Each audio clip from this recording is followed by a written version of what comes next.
ఎవరెవరైతే pharmacy counselling కోసం wait చేస్తున్నారో వాళ్ళకైతే ఈ వీడియో. అసలు ఫార్మసీ కౌన్సిలింగ్ ఎప్పుడు స్టార్ట్ అవుతుంది, రిజిస్ట్రేషన్ ఎప్పుడు, అసలు దీని కౌన్సిలింగ్ ఏంటి, ప్రాసెస్ ఏంటి, నేను ఎలిజిబులా కాదా, నా ర్యాంక్ సీట్ వస్తుందా రాదా అనుకుంటే ఈ వీడియో నీకోసమే. ఫస్ట్ ఎలిజిబిలిటీ క్రైటీరియా చూసుకుంటే దీనికి ఎంపీసీ మరియు బైపీసీ ఇద్దరు కూడా ఎలిజిబుల్. ఎవరెవరైతే ఎంసెట్ రాసి ఉంటారో. మరి ఫార్మసీలో మనకు 2 రకాలు ఉంటుంది. ఒకటేమో ఫార్మ్ డి, ఇంకొకటి బి ఫార్మసీ. అసలు దీనికి ఎంత ర్యాంక్ వస్తే ఎలిజిబుల్ అంటే, ఒకవేళ మీరు బి ఫార్మసీ అనుకో మీకు 50-60 వేల ర్యాంక్ వచ్చినా కూడా సీట్ అయితే వస్తుంది.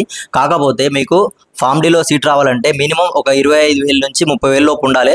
ఒకవేళ ఎస్టీ అయితే మాత్రం ఎస్సీ ఎస్టీలో అయితే 30,000 పైన ఉన్న, ఒక 30,000 లోపు అట్లా ఉన్నా కూడా మీకైతే సీట్ వస్తుంది. ఇక్కడ మన బైపీసీ వాళ్ళకి ఫార్మసీ కౌన్సిలింగ్ ఎందుకు డిలే అవుతుంది చెప్పాలా.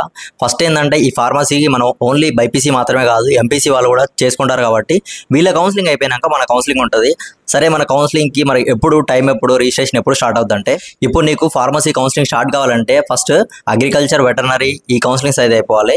ఈ కౌన్సిలింగ్స్ అయిపోతే ఎప్పుడైతే ఈ కౌన్సిలింగ్ సెండింగ్స్కి వస్తాయో ఆ ఎండ్లో మనకైతే మన ఫార్మసీ కౌన్సిలింగ్ రిజిస్ట్రేషన్ అనేది స్టార్ట్ చేస్తాం. ఇప్పుడు మనకు అగ్రికల్చర్ కౌన్సిలింగ్ ఇంకా అయిపోలేదు.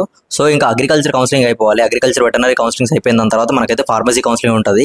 అంటే దీంతో ఇలా కంపేర్ చేస్తూ మళ్ళీ లాస్ట్ ఇయర్తో చూసుకుంటే మనకైతే సెప్టెంబర్ 2nd వీక్ లేదా సెప్టెంబర్ ఎండింగ్లో అయితే మనకైతే ఫార్మసీ కౌన్సిలింగ్స్ అయితే రావడానికి అయితే అవకాశం ఉంటుంది. ఇంకా మీకు ఫార్మసీకి సంబంధించిన ఎలాంటి డౌట్స్ ఉన్నా నాకైతే డైరెక్ట్గా DM చేయండి. 100% అయితే మీకైతే డైరెక్ట్గా రిప్లై ఇస్తాను. నా అకౌంట్కి అయితే మెసేజ్ చేయండి.